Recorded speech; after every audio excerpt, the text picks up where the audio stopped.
बोली बोली छठ मैया की जय।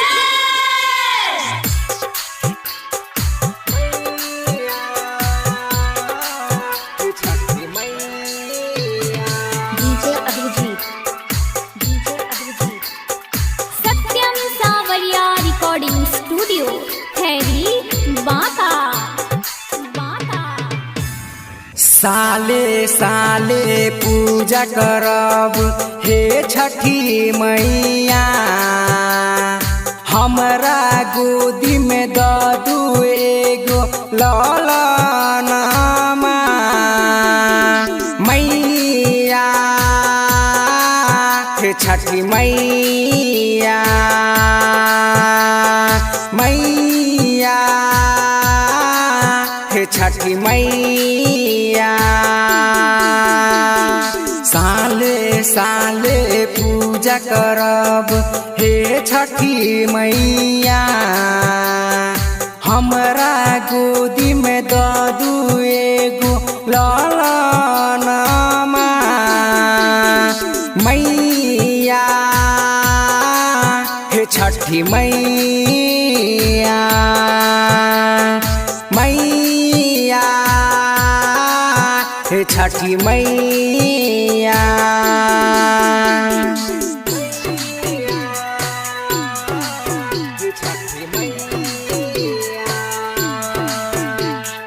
डीजे अभिजीत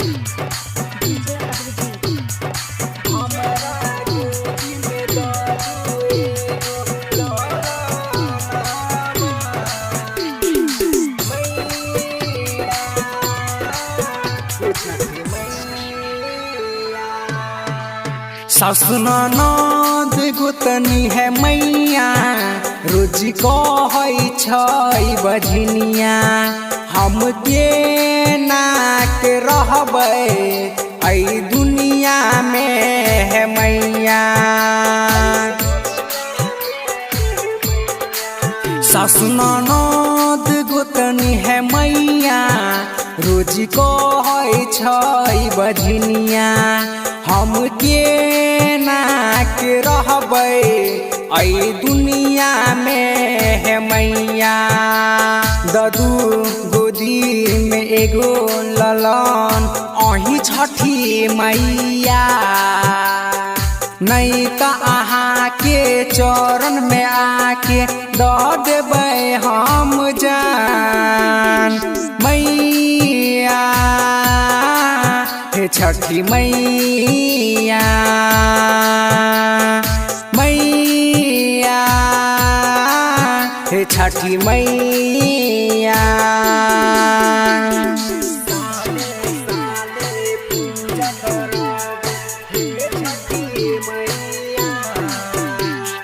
डीजे अभिजीत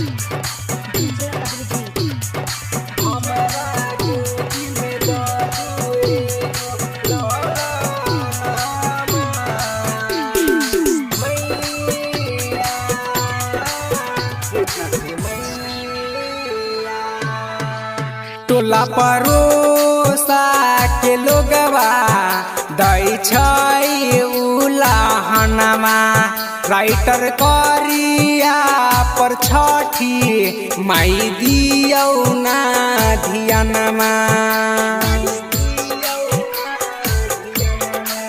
टोला परोसा के लोगवा माई दै छै उलाहनमा, गायक शिव शंकर कहैया देबै छठी माहे धियानमा।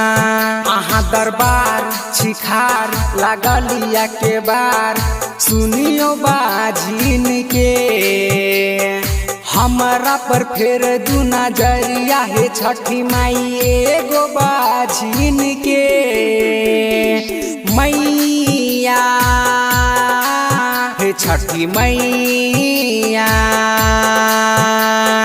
मैया हे छठी मैया।